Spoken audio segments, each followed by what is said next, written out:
Assalamualaikum warahmatullahi wabarakatuh. Halo Sobat Kebumen, selamat datang di podcast Ngopi Main, ngobrol pendidikan untuk masyarakat Kebumen.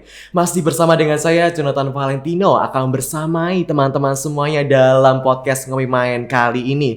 Jadi pada podcast kali ini kita kedatangan narasumber yang sangat istimewa tentunya, yang sudah pernah nih mengisi narasumber di podcast Ngopi Main, yang dulunya mengisi sebagai Duta Literasi Kabupaten Kebumen dan membahas mengenai literasi, soft skill, dan hard skill. Dan sekarang sudah berganti skin nih tentunya nih. Sekarang sudah menjadi Duta Parlemen Remaja. Nantinya kita akan bahas mengenai pengalaman dari Nabila Ajeng. Akan bahas mengenai pengalaman dia sebagai Parlemen Remaja di minggu-minggu sebelumnya yang sudah pernah terjadi Parlemen Remaja.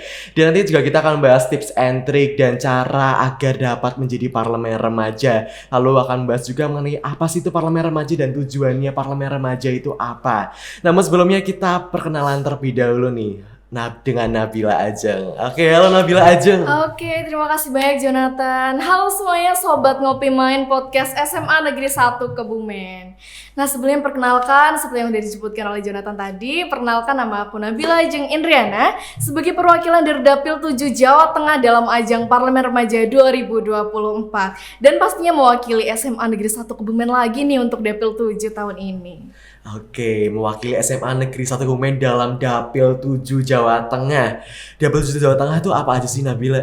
Oh, Dapil 7 Jawa Tengah ini salah satu dari 10 dapil yang ada di Jawa Tengah nih Jo. Meliputi dari 3 kabupaten. Kabupaten Kebumen pastinya kota tercinta kita. Dan juga Kabupaten Banjarnegara, lalu juga Kabupaten Purbalingga. Oke, jadi dari 3 kabupaten Nabila bisa terpilih nih sebagai Parlemen Remaja karena setiap dapilnya hanya berapa nih yang keterima? Oh, jadi untuk setiap dapil itu beda-beda Jo. Jadi karena kita ada di pulau besar nih, ada Pulau Jawa pastinya, jadi itu terkhusus. Kalau Pulau Jawa seperti Jawa Tengah, Jawa Timur, dan Jawa Barat itu hanya diambil 1 per dapil. Padahal seperti pulau-pulau yang ada di luar sana seperti Sulawesi, Sumatera, dan lain sebagainya, mereka diambil 2 anak per dapil, seperti itu. Oke, jadi ada 1 dan juga ada 2 ya. Oke, kalau di Indonesia sendiri nih ada berapa dapil? Kalau di Indonesia sendiri itu ada 80 dapil Jo. Ada 80 dapil dari Sabang sampai Merauke. Oke, lalu yang terpilih sebagai Parlemen Remaja ada berapa nih?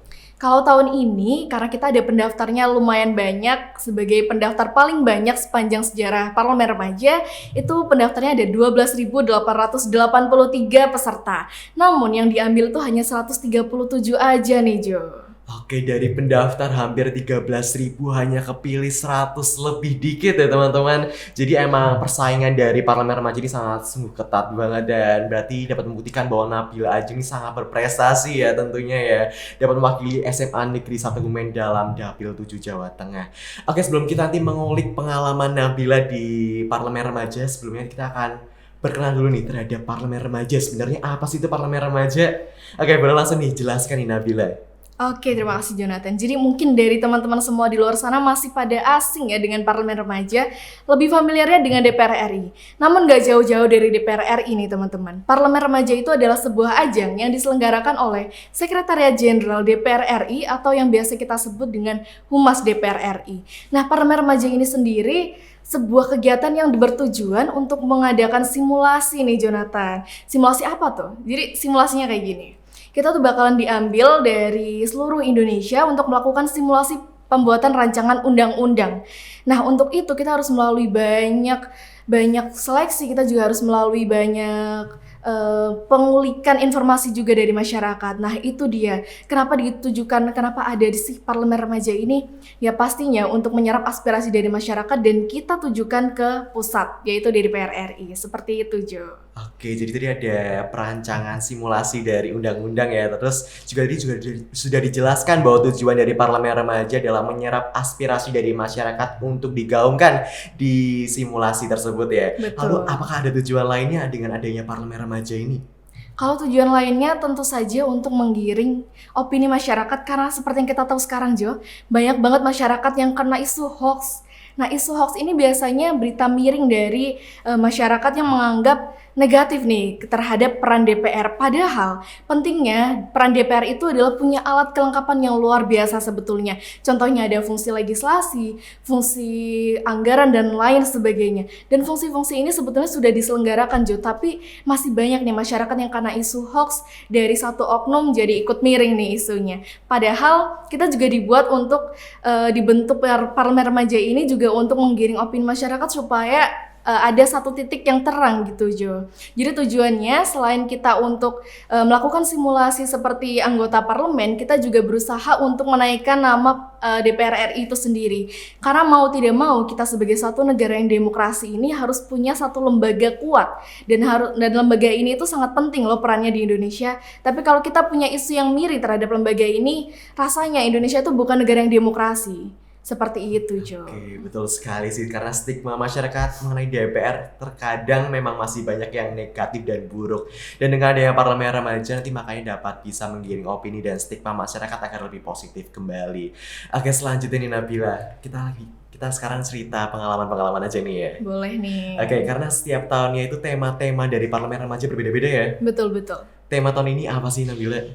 Tema tahun ini luar biasa banget nih. Ada kaitannya sama kita sebagai pelajar nih teman-teman.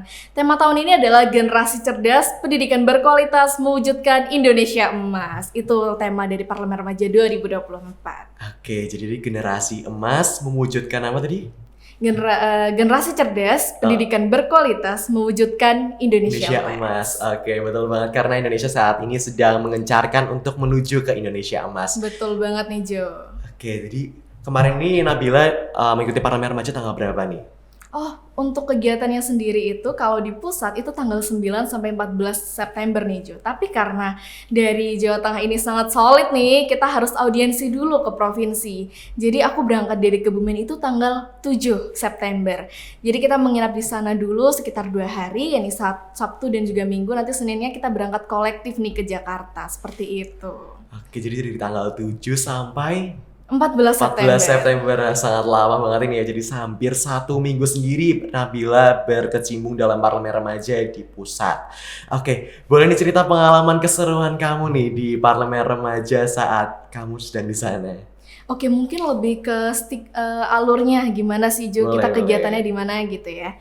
Oke, gini teman-teman. Jadi setelah kita berangkat ke Jakarta, kita dijemput di Bandara Soekarno-Hatta. Tapi kita tuh nggak langsung ke Jakarta, nggak langsung ke Gedung Senayan nih. Kita harus menuju ke Wisma Kopo di Bogor terlebih dahulu. Karena kita kegiatannya itu lebih berfokus pada bagaimana kita mampu merancang undang-undang itu sendiri, namun kita juga harus mempertimbangkan bagaimana kita bisa mengambil suara atau aspirasi dari masyarakat, seperti itu Jo. Jadi kegiatan kita di sana itu adalah untuk melakukan simulasi rapat kerja, ada juga simulasi rapat dengar pendapat umum, kita juga mengalami seperti seminar-seminar nasional dan narasumbernya luar biasa banget sih. Dan untuk itu kita juga untuk rapat kerja dulu nih kita bahas aja. Jadi rapat kerja itu kita harus datang ke 3 lokasi kunjungan kerja. Nah, untuk tempat-tempatnya ini, karena temanya kita kan pendidikan ya Jo, kita harus datang ke IPB, yang mana IPB itu atau Institut Pertanian Bogor ini punya topik yang harus kita gali terkait pendanaan PTN. Yang kedua, kita juga datang ke SMK Negeri 3 Bogor. Di SMK Negeri 3 Bogor kini kita mengulik terkait sertifikasi guru, yang mana ini juga masuk ke dalam tema kita, ini pendidikan berkualitas. Yang ketiga, kita datang ke SMK Bogoraya. SMK Bogoraya ini kita mengulik terkait bagaimana sih kita menyusun kurikulum, bagaimana kita merealisasikan sebuah kurikulum baru, yang mana kurikulum itu kan nggak harus sesuai dengan kurikulum nasional. Itu fun fact yang aku dapetin juga sih Jo. Terus selain kita kunjungan kerja, setelah kita kunjungan kerja kita melakukan laporan. Nah, laporan ini tujuannya adalah untuk membentuk suatu rancangan undang-undang, yang mana kita ulik dari informasi-informasi yang udah kita dapat, kita ulik lagi teman-teman. Gak cuma kita sebatas rapat, sebatas kunjungan kerja, tapi kita juga melakukan rapat kerja. Nah, rapat kerja ini dipimpin oleh beberapa pimpinan. Lalu kita di situ menyuarakan apa yang sudah kita dapat dari kunjungan kerja tersebut. Lalu setelah adanya rapat kerja, kita juga ada rapat dengar pendapat umum.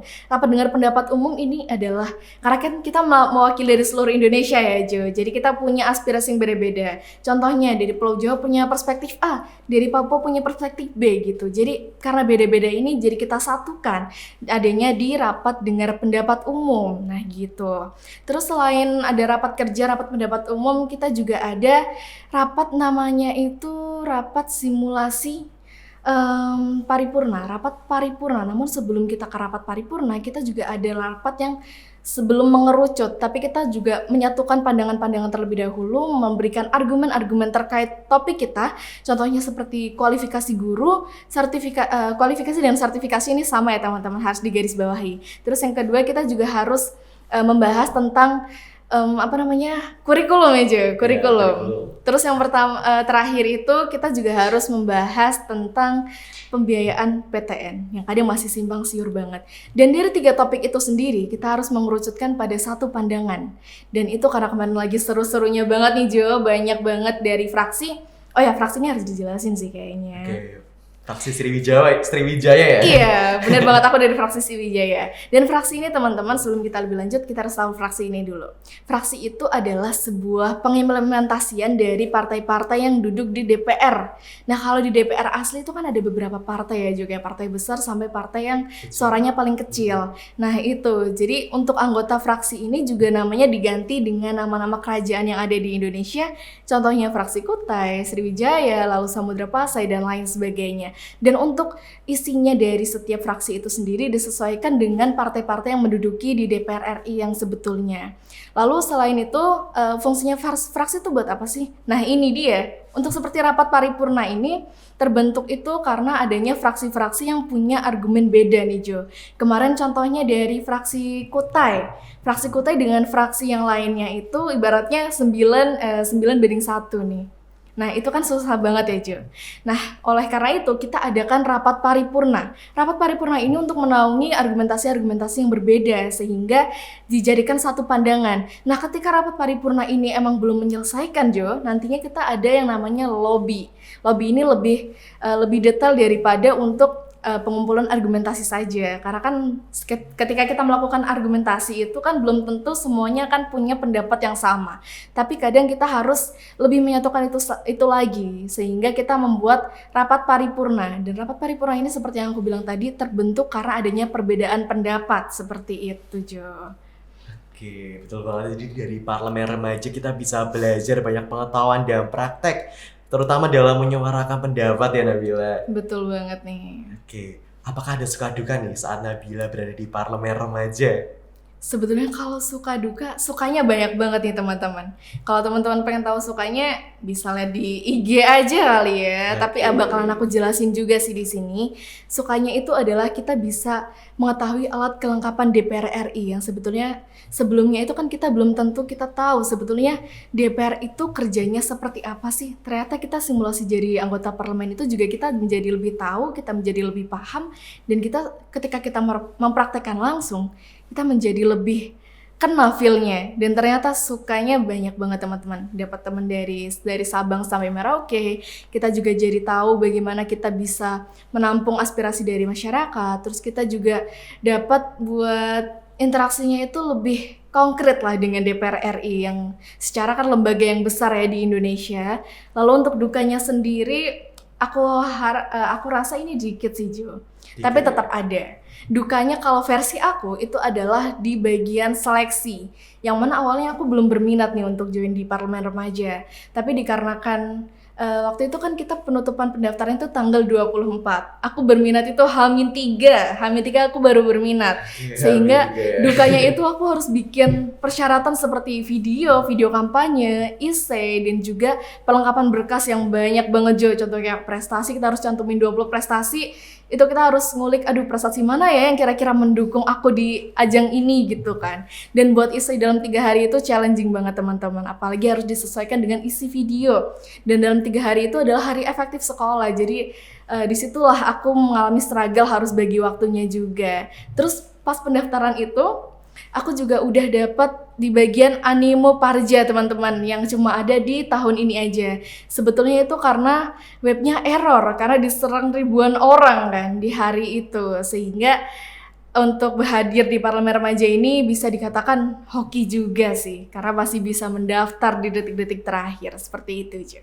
Oke, hasil dari hoki ini ya, H-3 bisa menyelesaikan administrasi walaupun di hari efektif. Betul. Dan juga tadi dukanya itu pas sebelum Parlemen Remaja. Jadi kita ibaratkan teman-teman bahwa kita harus berduka-duka dulu sebelum bersenang-senang tentunya ya. Bener banget Jo, bener aku setuju sih. Oke, sebelum kita lebih lanjut nih, apa sih alasan kamu pertama kali nih daftar Parlemen Remaja? Dan pada hari itu kan H-3 ya, gak mungkin kalau kita nggak punya alasan yang sangat utama, gak mungkin kita bakal bisa mendaftar Parlemen Remaja ya. Bener banget Jo, alasan utama aku adalah karena awalnya aku punya rasa penasaran yang luar biasa. Yang aku tahu teman-teman ini punya isu miring tentang DPR RI. Aku punya rasa penasaran yang luar biasa sehingga membuat aku harus bisa ikut andil. Dan kebetulan di hari-hari itu ada demo yang bikin struggle juga nih ya di Indonesia lagi rame-ramenya. Sehingga aku bertekad untuk wah kayaknya kalau aku join bisa lebih tahu nih kira-kira apa sih yang bikin orang-orang pada demo juga gitu kan. Sehingga dari rasa penasaran itu membuat aku untuk lebih punya tekad yang lebih dalam lagi untuk mendaftar di Parlemen Remaja. Padahal awalnya aduh nggak begitu peduli, tapi ternyata untuk berada di isu-isu pemerintahan ini seru juga ya ternyata, apalagi setelah pelaksanaannya itu Jo. Oke, jadi demonya itu sebelum pelaksanaan Parlemen Remaja ya? Bener banget Jo. Oke, jadi ternyata demo juga memiliki dampak positif ya teman-teman, bahwa dengan adanya demo Nabila bisa terinspirasi nih untuk mendaftar Parlemen Remaja. Nah, gimana sih keadaan kemarin di sana setelah demo? Apakah baik-baik aja nih di DPR? Wah, syukurnya pas kita di sana tuh baik-baik aja sih Jo, karena kan isu-isu ini itu udah punya jawaban sih pastinya, sehingga ketika kita melakukan pelaksanaannya selama seminggu kita nggak ada gangguan dari masyarakat yang punya perspektif negatif sama DPR, sehingga pelaksanaannya kita tuh lebih efektif dan juga efisien pastinya. Oke, betul banget. Oke, ini yang terakhir nih Nabila. Apa sih yang perlu disiapkan untuk mendaftar sebagai Parlemen Remaja? Tadi kan administrasinya ada banyak banget ya, ada CV, ada juga di ISAI dan sebagainya. Bisa dijelaskan nih kepada teman-teman semuanya. Oke teman-teman, untuk pendaftarannya ya nih Jo, administrasinya itu yang seperti yang udah Jonathan bilang agak ribet sih ya, tapi kita harus siapinnya dengan matang. Nah kita tuh harus membuat video kampanye, isai dan juga ngisi CV. Nah yang paling ribet itu adalah ngisi CV, karena banyak banget nih teman-teman. Yang harus kalian persiapkan untuk menjadi anggota Parlemen Remaja itu adalah prestasi yang utama sih. Karena prestasi ini kalian harus siapin, kita punya kolom 20 kolom, yakni 5 akademik, 5 non-akademik, lalu juga talk show dan keorganisasian.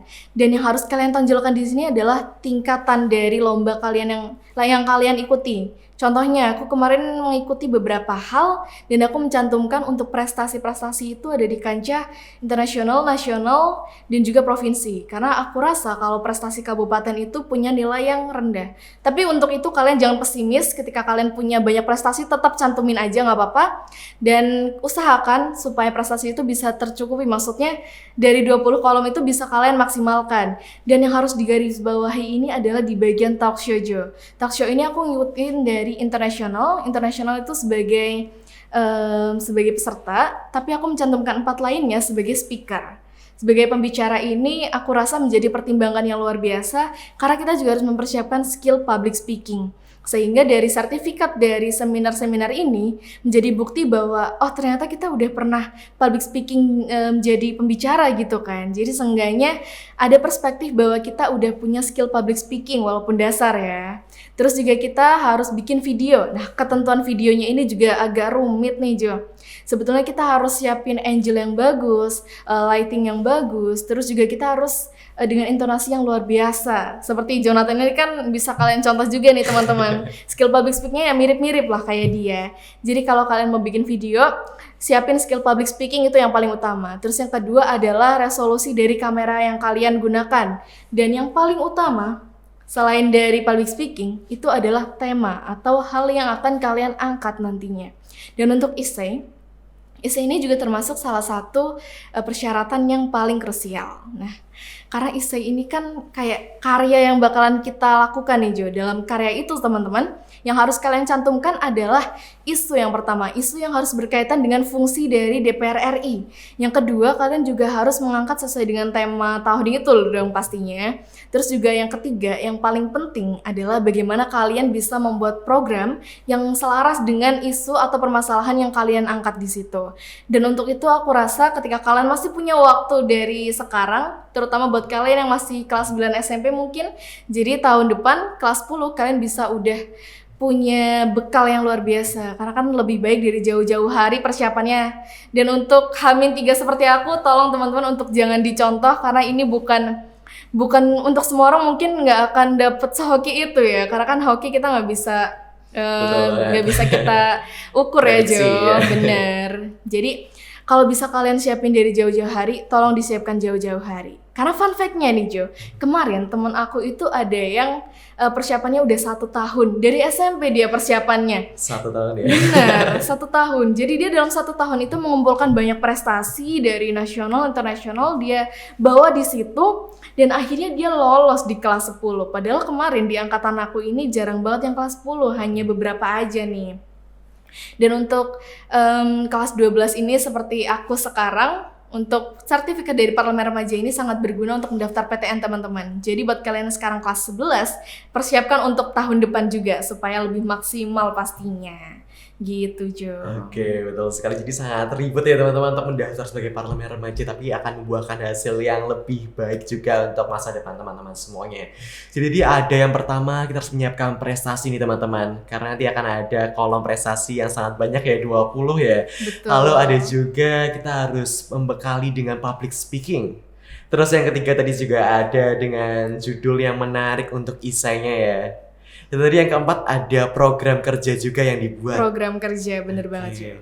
Jadi itu mengenai administrasi persyaratan dari Parlemen Remaja. Untuk batas usia ada nggak ini untuk Parlemen Remaja? Batas usia nggak ada nih teman-teman, tapi pembatasannya itu adalah siswa SMA. Jadi kenapa aku mention harus kelas 10, 11, dan 12? Ya karena memang persyaratannya ini digunakan untuk siswa SMA aja. Karena kan kita sebagai agen perubahan yang luar biasa nih, apalagi menuju Indonesia Emas 2045.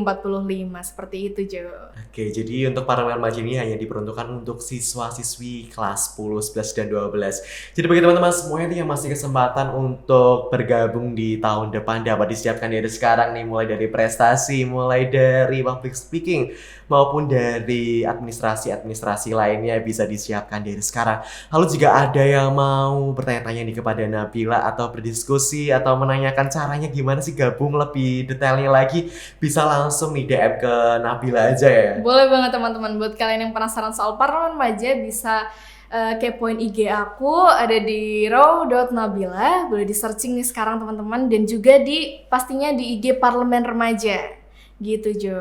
Oke, betul sekali. Oke, yang terakhir Nabila, tadi udah yang terakhir ya, ini yang terakhirnya lagi. Oke, terakhirnya kali. Pesan nih buat remaja agar dapat menjadi agen perubahan untuk menuju Indonesia Emas sesuai dengan tema Parlemen Remaja tahun kamu.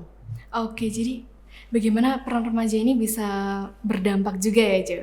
Jadi gini teman-teman, salah satu tujuan aku join Parlemen Remaja ini adalah untuk menjadi agen perubahan itu sendiri.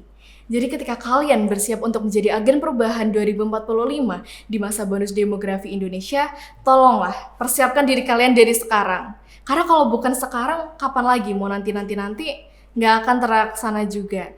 Jadi seperti yang aku juga udah mention sebelumnya, ketika kalian masih punya waktu sekarang, tolong manfaatkan itu dengan sebaik mungkin. Dan apalagi karena kita masih bisa dibilang remaja ya Jo. Di masa remaja ini adalah masa-masa emasnya kita di kehidupan ini. Jadi ketika kalian gak bisa eksplor di masa ini, itu sangat disayangkan. Kalian yang akan merugikan diri kalian sendiri. Oleh karenanya ketika kalian punya kesempatan untuk eksplor dan juga mengembangkan potensi diri kalian, tolong kembangkan dari sekarang. Jangan sia-siakan waktu kalian untuk membuat hal-hal yang tidak berguna. Karena kita remaja tuh kadang punya rasa FOMO ya teman-teman, atau ikut-ikutan teman aja sih Jo. Iya, betul. Tapi kadang yang kita ikutin ini belum tentu baik juga buat diri kita. Sehingga baik buat kalian untuk memilah-milah kegiatan yang sebetulnya perlu dan nggak perlu. Jadi penting buat bikin skala prioritas kegiatan juga. Dan yang pasti seperti yang udah aku mention juga terkait explore diri kalian, ketahui potensi diri kalian, dan kenali jati diri kalian terlebih dahulu. Sehingga nantinya ketika kalian udah punya potensi di diri sendiri, kembangkan itu kepada seluruh masyarakat dan tunjukkan kepada dunia bahwa kalian juga mampu untuk itu. Oke, betul sekali. Jadi gunakan waktu dengan sebaik mungkin, dengan sebijaksana mungkin. Gunakan kesempatan dengan baik juga. Karena keputusan kalian semua akan menentukan masa depan kalian di masa yang akan datang tentunya. Oke, terima kasih Nabila nih untuk pengetahuan serta sharing pengalamannya untuk remaja dan teman-teman di Kabupaten Kebumen. Terima kasih juga sih Jo, aku diberikan sebuah forum seperti ini sehingga mampu mungkin semoganya ya bisa mengedukasi teman-teman juga di luar sana, sehingga apa yang aku dapatkan dari Parlemen Remaja ini tidak hanya berdampak untuk diri aku sendiri tapi juga untuk masyarakat luar, seperti itu. Oke, terima kasih sekali lagi Nabila. Jadi ingat teman-teman, keputusan kalian hari ini akan menentukan masa depan kalian juga. Oke, terima kasih untuk yang sudah bergabung dalam podcast Ngopi Main kali ini. Nantikan untuk episode-episode selanjutnya karena akan ada tema-tema yang akan lebih menarik dan seru juga yang akan kita bahas di kemudian hari juga. Oke, terima kasih. Jangan lupa like, komen, dan subscribe dari akun Dari Semansa. Assalamualaikum warahmatullahi wabarakatuh.